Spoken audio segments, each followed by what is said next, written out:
نحمدہ ونصلی علی رسولہ الکریم اما بعد اعوذ باللہ من الشیطان الرجیم بسم اللہ الرحمن الرحیم۔ منکرین حدیث کے ایک بہت بڑے سرگنا جن کا نام ہے ڈاکٹر شبیر احمد صاحب، انہوں نے ایک کتاب لکھی ہے اسلام کے مجرم۔ ڈاکٹر شبیر احمد نے کتاب لکھی ہے اسلام کے مجرم۔ اس کتاب میں انہوں نے صحیح بخاری پر بہت بڑے بڑے جھوٹ باندھ کر اعتراض کرنے کی کوشش کی ہے۔ مثال کے طور پر انہوں نے سب سے پہلے اسلام کے مجرم کتاب کے صفحہ نمبر 22 پر کہتے ہیں کہ امام بخاری نے کتاب النکاح کے صفحہ نمبر 52 میں یہ حدیث نقل کی ہے۔ حضور صلی اللہ علیہ وسلم نے فرمایا امت کا بہترین آدمی وہ ہے جس کی زیادہ بیویاں ہوں۔ تو یہ بات ڈاکٹر شبیر احمد صاحب نے اس بات کو نبی صلی اللہ علیہ وسلم کی طرف منسوب کیا ہے، اور ان کا مقصد یہاں بیان کرنے کا، اس حدیث پر اعتراض کرنے کا، اور بڑی بڑی باتیں کی ہیں کہ بہترین وہ شخص ہے جس کی زیادہ بیویاں ہوں۔ پہلی بات تو یہ ہے، اس بات کو نبی صلی اللہ علیہ وسلم کی طرف منسوب کیا گیا ہے۔ دوسرا، منسوب کر کے حدیث مصطفیٰ صلی اللہ علیہ وسلم پر اعتراض کر کے حدیث کا مذاق اڑایا گیا۔ وہ کس طرح؟ وہ اس طرح مذاق اڑایا گیا ہے کہ بہتر تو پھر وہی ہے جس کی زیادہ بیویاں ہیں۔ اور بعض لوگوں نے اس حدیث پر یہ بھی اعتراض کیا کہ رسول اللہ صلی اللہ علیہ وسلم نے لوگوں کو جنس پرستی کی طرف لگا دیا ہے۔ عورتوں کے پیچھے لگ جاؤ، عورتوں کے پیچھے لگ جاؤ۔ تو یہ حضرت صاحب کی بات بالکل غلط ہے۔ صحیح بخاری میں اس طرح کی کوئی حدیث نہیں ہے۔ حالانکہ جو صحیح البخاری کی یہ حدیث وہ بیان کر کے اعتراض کرنا چاہتا ہے، صحیح بخاری کی اصل حدیث وہ اس طرح ہے۔ نبی صلی اللہ علیہ وسلم کا ارشاد گرامی ہے، صحیح بخاری کی حدیث نمبر 5069 ہے، جس حدیث کی طرف شبیر احمد صاحب نے اشارہ کیا ہے۔ حالانکہ اب میں آپ کے سامنے حدیث کا متن پڑھنا چاہتا ہوں، اور جس سے یہ ثابت ہوگا کہ اس آدمی نے صحیح بخاری پر بہت بڑا جھوٹ باندھا ہے۔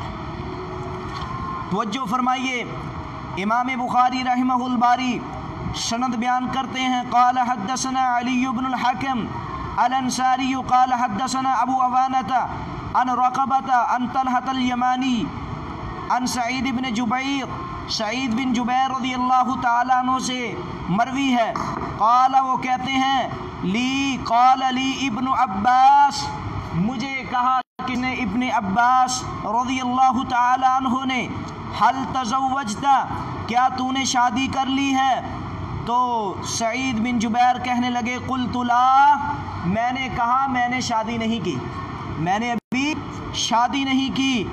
تو فتزوجا، تو قال کہا فتزوج، دونوں اعراب پڑھ سکتے ہیں، فإن خیر هذه الأمة أكثرها نساء، کیونکہ رسول کہتے ہیں، ابن عباس کہنے لگے بہترین وہ شخص ہے کہ جس کی زیادہ بیویاں ہیں۔ حالانکہ یہ بات کس کی ہے؟ سعید بن جبیر کو ابن عباس نے بیان کیا ہے، اور ابن عباس نے اس حدیث کو نبی صلی اللہ علیہ وسلم کی طرف منسوب نہیں کیا۔ تو ڈاکٹر شبیر احمد نے اس بات کو نبی کی طرف منسوب کر کے صحیح بخاری پر جھوٹ باندھا ہے۔ امام بخاری نے اس بات کو موقوفاً بیان کیا ہے، یہ صحابی کا قول ہے، اور ڈاکٹر شبیر احمد صاحب کہہ رہے ہیں کہ یہ محمد مصطفیٰ صلی اللہ علیہ وسلم کا قول ہے۔ اور اس طرح انہوں نے بہت زیادہ اس سے مذاق اڑانے کی کوشش کی۔ ہم یہ بات کہنا چاہتے ہیں کہ اگر صحیح بخاری کی حدیث کو ابن عباس کے قول کو نبی کریم صلی اللہ علیہ وسلم کی حدیث بنا ڈالنا یہ بہت بڑا امام بخاری پر جھوٹ ہے، اور جھوٹ باندھنے والوں پر اللہ تعالیٰ نے فرمایا فَنَجْعَلْ لَعْنَةَ اللَّهِ عَلَى الْكَاذِبِينَ۔ اور اسی طرح امام مسلم رحمۃ اللہ علیہ نے صحیح مسلم کے مقدمے میں حدیث بیان کی ہے من کذب علی متعمدا فلیتبوأ مقعدہ من النار، جو جان بوجھ کر مجھ پر جھوٹ باندھے وہ اپنا ٹھکانہ جہنم بنا لے۔ من حدث انی بحدیث یرا انہ کاذب فہو احد الکاذبین، رسول اللہ صلی اللہ علیہ وسلم نے فرمایا جو آدمی حدیث کو بیان کرتا ہے اور اس کو پتہ ہے کہ یہ میری حدیث نہیں ہے، اس کے باوجود وہ اس بات کو اس فعل کو میری طرف منسوب کرتا ہے، وہ بہت بڑے جھوٹوں میں سے ایک جھوٹا آدمی ہے۔ تو حالانکہ یہ بات کس کی ہے؟ ابن عباس کی ہے، تو ڈاکٹر شبیر احمد نے اس کو نبی صلی اللہ علیہ وسلم کی طرف منسوب کیا ہے۔ اور اگلی بات، امام بخاری رحمۃ اللہ علیہ نے اس حدیث کو کتاب النکاح میں بیان کیا ہے، اور باب کثرت النساء، عورتوں کی کثرت کے باب میں اس کو بیان کر امام بخاری کا مقصد یہ ہے کہ عورتوں کی کثرت، اس کے بارے میں جو مسائل ہیں میں اس کتاب میں بیان کروں گا۔ تو حافظ ابن حجر اسقلانی رحمۃ اللہ علیہ وہ کہتے ہیں ابن عباس کہ اس قول کا مطلب ہے کہ ابن عباس نے حدیث میں فرمایا، اپنی بات میں فرمایا کہ فَإِنْ خَيْرَ هَذِهِ الْأُمَّةِ أَكْثَرُهَا نِسَاءً، اس امت میں سب سے بہترین آدمی وہ ہے جس کی زیادہ بیویاں ہیں۔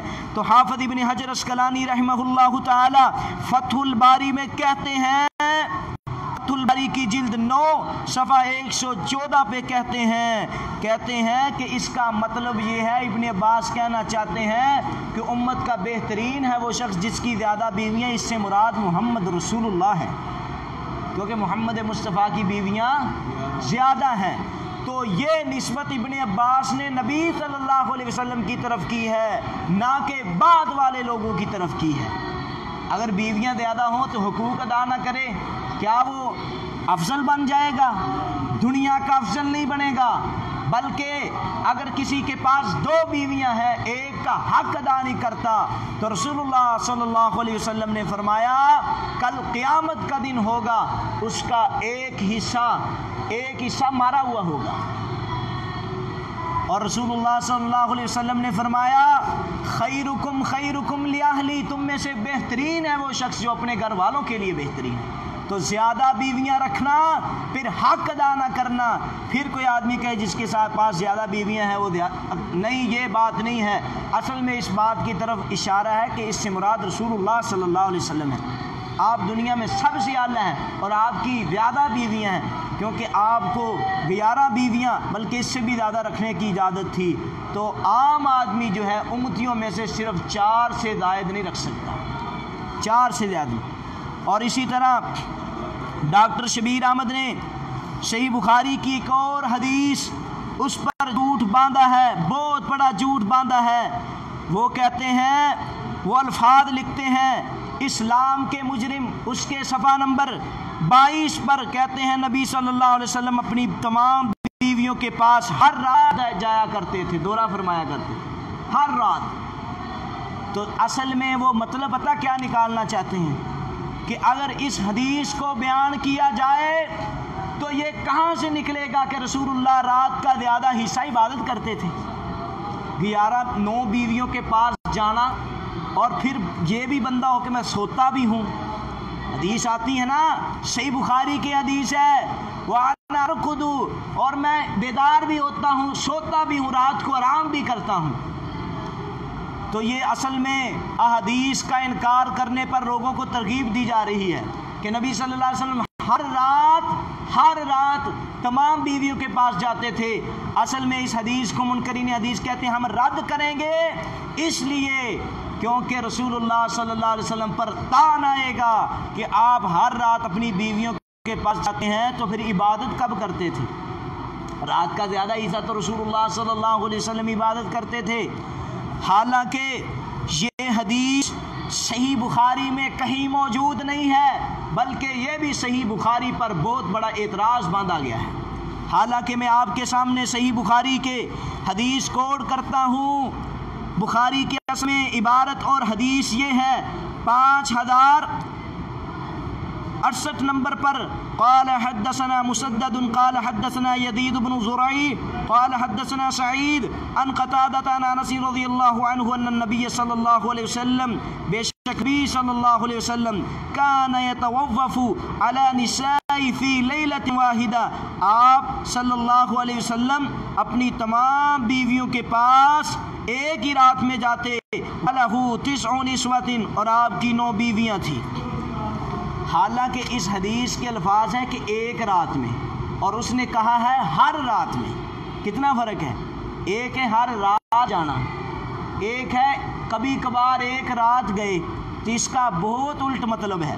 تو صحیح بخاری کے الفاظ فی کل لیلۃ نہیں ہے کہ نبی صلی اللہ علیہ وسلم تمام بیویوں کے پاس ہر رات جایا کرتے تھے، بلکہ ایک رات کا ذکر ہے۔ کوئی ایک رات ہوگی زندگی میں، ایک سے زیادہ بھی ہو سکتی ہیں، لیکن ہر رات جانا یہ بالکل صحیح بخاری کی حدیث نہیں ہے۔ اس صاحب نے امام بخاری رحمہ اللہ کی حدیث پر اور جھوٹ باندھا ہے اور اعتراض کرنا چاہتا ہے، بلکہ یہ الفاظ لکھے ہیں کہ نبی صلی اللہ علیہ وسلم جنسی مشین نہ تھے کہ ہر رات بیویوں کے پاس جاتے تھے۔ امام بخاری کا یہ حدیث بیان کرنا نبی کی توہین ہے۔ ہم کہتے ہیں نبی صلی اللہ علیہ وسلم کی ازواج مطہرات، آپ کی بیویاں جو ہیں، آپ صلی اللہ علیہ وسلم اگر ان کے پاس ایک رات میں تمام کے پاس بھی گئے ہیں تو اس میں کون سی حرج کی بات ہے؟ کیونکہ اللہ تعالیٰ نے قرآن مجید میں فرمایا نساؤکم حرث لکم فاتوا حرثکم، یہ بیویاں تمہاری کھیتیاں ہیں، آدمی کو اختیار ہے ایک رات بھی تمام بیویوں کے پاس جا سکتا ہے۔ تو نبی صلی اللہ علیہ وسلم کے بارے میں یہ الفاظ کہنا کہ جنسی مشین، یہ وہ بدترین قسم کے لوگ ہیں جو حدیث کا انکار کرنے کے لیے نبی صلی اللہ علیہ وسلم کی بھی توہین کرتے ہیں، اور ایسی باتیں کافر لوگ بھی کرتے تھے نبی صلی اللہ علیہ وسلم کے بارے میں۔ تو لہذا یہ بات ثابت ہوئی ہر رات نہیں جاتے تھے۔ ہر رات کی بات کریں گے تو پھر یہ اعتراض جو ان کا اعتراض آتا ہے، وہ کہتے ہیں ہر رات جاتے تو پھر عبادت کس وقت تھی؟ کیونکہ ساری رات بیویوں کے پاس رہے، پھر عبادت کس؟ حج کی نماز، ساری رات کا قیام۔ تو ہم کہتے ہیں حضرت صاحب جو حدیث جو مطلب تو نے بیان کیا ہے وہ بخاری سے ثابت ہی نہیں ہے۔ اور اسی طرح امام احمد بن حنبل رحمۃ اللہ علیہ نے بھی اس حدیث کو مسند احمد میں بیان کیا ہے۔ مسند احمد کی 3 جلد صفحہ 99 پر، صفحہ 161 پر، صفحہ 175 پر، صفحہ 225 پر، اور امام ابن ابی شیبہ نے اپنی مصنف کے صفحہ جلد 1 صفحہ 147 اور حدیث نمبر 1561 میں، اور امام عبد الرزاق وغیرہ نے اس کو مختلف سندوں کے ساتھ بیان کیا ہے۔ اور مسند احمد، مسند عبد بن حمید میں، مسند دارمی میں بھی یہ روایت موجود ہے، لیکن ہر رات کا لفظ کسی ایک کتاب میں بھی ڈاکٹر شبیر احمد صاحب نہیں دکھا سکتے۔ اصل میں جو اصل بات ہے اس حدیث میں اعتراض والی، وہ ہر رات جانے کی ہے، ایک رات میں نہیں۔ اور اسی طرح صحیح البخاری کی ایک اور حدیث جس پر اس نے اعتراض کیا ہے اور کہتا ہے یا رسول اللہ صلی اللہ علیہ وسلم، آپ ایک ایسی وادی میں اترے جہاں بہت سے درخت ہوں لیکن ان کے پتے چرا لیے گئے، ایک درخت آپ ایسا بھی پائے کہ جس کے پتے نہیں چرائے گئے۔ نبی صلی اللہ علیہ وسلم ایک جنگل میں داخل ہوئے یا ایک باغ میں، تو آپ باغ میں سے اس درخت، 2 قسم کے درخت ہیں، ایک ہے کہ جن کے پتے چرا لیے گئے ہیں، کوئی چروائے ہیں پتے چروا کے گئے ہیں، تو ایک وہ درخت ہے کہ جن کے ابھی چرواہے قریب بھی نہیں گئے۔ سمجھ آئی نا؟ تو اب رسول اللہ صلی اللہ علیہ وسلم سے بیان کیا گیا کہ اگر آپ کے پاس جانور ہوں تو آپ کس پتوں کو چاریں گے، کس پتوں میں سے؟ تو آپ صلی اللہ علیہ وسلم نے فرمایا کہ جس کے پاس بالکل کوئی جانور نہیں گیا اس میں سے اپنی بکریاں چروائیں گے۔ تو کہنا چاہتے ہیں ڈاکٹر شبیر صاحب اس سے مراد سیدہ عائشہ رضی اللہ تعالی عنہا ہے، کیونکہ وہ کنواری تھی۔ تو صحیح البخاری کی یہ حدیث، اور صحیح بخاری میں امام بخاری رحمۃ اللہ علیہ نے اس حدیث کو بیان کیا ہے، اور یہ حدیث نمبر 570 نمبر پر موجود ہے۔ اور صحیح حدیث کیا ہے؟ جو صحیح متن کے ساتھ وہ اس طرح ہے، قلت یا رسول اللہ، سیدہ عائشہ فرماتی ہیں میں نے کہا یا رسول اللہ ارأیت، کیا خیال ہے، لو نزلت وادیا وفیہ شجرۃ قد اکل منها وجدت شجرا لم یوکل منها، کہ اگر آپ کسی درخت کے قریب جائیں، کسی جنگل وغیرہ میں، کسی باغ میں داخل ہوں، تو آپ اس میں درخت ہوں اور ایک قسم کے درختوں سے کچھ کھا لیا گیا ہے اور ایک قسم کے درختوں سے کچھ بھی نہیں کھایا گیا، تو آپ کس کو پسند کریں گے؟ فی ایھا کنت ترتع بعیرک، اپنے جانور وغیرہ، اپنے اونٹ وغیرہ کس میں چرائیں گے؟ تو نبی صلی اللہ علیہ وسلم نے فرمایا فی التی لم ترتع منها، اس میں کہ جس میں پہلے جانور نہیں چروائے گئے، جس درخت کو کسی نے ہاتھ نہیں۔ تو امام بخاری فرمانے لگے ہیں یعنی ان رسول اللہ لم یتزوج بکرا غیرہا، اس سے مراد سیدہ عائشہ ہیں۔ اصل میں اس حدیث پر جو اس منکرین حدیث نے اعتراض کیا ہے وہ یہ ہے کہ نبی صلی اللہ علیہ وسلم کا مطلب یہاں یہ ہے کہ کنواری عورت سے شادی کرنا یہ افضل ہے، کنواری عورت سے شادی کرنا یہ افضل ہے۔ یہ منکرین حدیث نے اپنا ایک مطلب اور مفہوم نکالا ہے، حالانکہ یہ مطلب نہیں ہے حدیث بیان کرنے کا، اس کا مطلب ہے اس سے مراد سیدہ عائشہ رضی اللہ تعالیٰ عنہ، آپ علیہ الصلوۃ والسلام سیدہ عائشہ رضی اللہ تعالیٰ عنہ سے نہایت محبت کرتے تھے، بڑی ہی دل کے ساتھ محبت کرتے تھے، اور اپنی بیویوں سے محبت کرنا یہ بھی ایمان کی نشانی ہے۔ اور یہ حدیث امام بخاری کے علاوہ امام ابن حبان نے بھی اپنی کتاب میں بیان کی ہے، اور سنن الکبریٰ بہقی میں بھی اس حدیث کو محدث نے بیان کیا ہے۔ اور آخری حدیث میں آپ کے سامنے اس پر جو اعتراض ہے وہ پیش کر کے میں بیان کرنا چاہتا ہوں۔ ایک حدیث اور جس پر اعتراض کیا گیا ہے، کہتے ہیں کہ نبی سیدنا انس بن مالک اسلام کے مجرم کے صفحہ 22 پر یہ بھی اعتراض کیا ڈاکٹر شبیر نے کہ نبی صلی اللہ علیہ وسلم جو ہے نا وہ 1 گھنٹے میں تمام بیویوں کے پاس چلے جاتے تھے۔ اصل میں وہ یہ بات کیا کر کے کہنا یہ چاہتا ہے اگر ہم اس حدیث کو بیان کریں گے تو نبی کی توہین لازم آئے گی۔ تو ہم نے کہا بخاری میں جو الفاظ موجود ہیں 1 گھنٹے کے الفاظ کہیں بھی موجود نہیں ہیں، بلکہ صحیح البخاری کی اگر حدیث 227 کو پڑھا جائے تو 227 حدیث نمبر میں یہ بات ثابت ہوگی، بلکہ اس میں الفاظ ہیں الساعۃ الواحدہ، الساعۃ الواحدہ، 1 گھڑی میں رسول اللہ صلی اللہ علیہ وسلم اپنی بیویوں کے پاس جاتے تھے۔ اور یہ حدیث مسند احمد کی 3 جلد صفحہ 251 پر بھی موجود ہے۔ اور الساعۃ الواحدہ سے مراد زمانے کا ایک حصہ ہے، نہ کہ 1 گھنٹہ ہے، زمانے کا ایک حصہ ہے، رات کا ایک حصہ بھی ہو سکتا ہے، 1 گھنٹہ کسی نے بھی ترجمہ نہیں کیا۔ اگر ہم القاموس الوحید کو دیکھیں صفحہ 823 پر بھی 1 گھنٹے والا جو ترجمہ ہے یہ کرنا بالکل غلط ہے، بلکہ اس سے مراد ایک زمانہ ہو سکتا ہے، 1 دن اور رات بھی ہو سکتی ہے۔ تو یہ بیان کر کے صحیح بخاری پر اعتراض کرنا اور نبی صلی اللہ علیہ وسلم کا مذاق اڑانا، ایسا ترجمہ کر کے ایسے لوگ رسول اللہ صلی اللہ علیہ وسلم کی توہین کرنے والے ہیں، اور صحیح احادیث کا مفہوم غلط بیان کر کے لوگوں کو یہ باور کروانا چاہتے ہیں کہ ایسی حدیثوں کو رد کرو، کیونکہ اس سے نبی کی توہین لازم آتی ہے۔ توہین بھی کرتے ہیں اور حدیث کا رد بھی کرتے ہیں۔ اللہ تعالی ہمیں ایسے لوگوں سے محفوظ فرمائے، کیونکہ ہن لباس لکم وانتم لباس لہن، نبی صلی اللہ علیہ وسلم کی ازواج مطہرات ہی نہیں بلکہ ہر آدمی کی جو بیوی ہے وہ اللہ تعالیٰ نے اس کے بارے میں احکام نازل کیے ہیں۔ اس پر اعتراض کرنے والا اصل میں منکرین حدیث ہو سکتا ہے۔ وآخر دعوانا الحمدللہ۔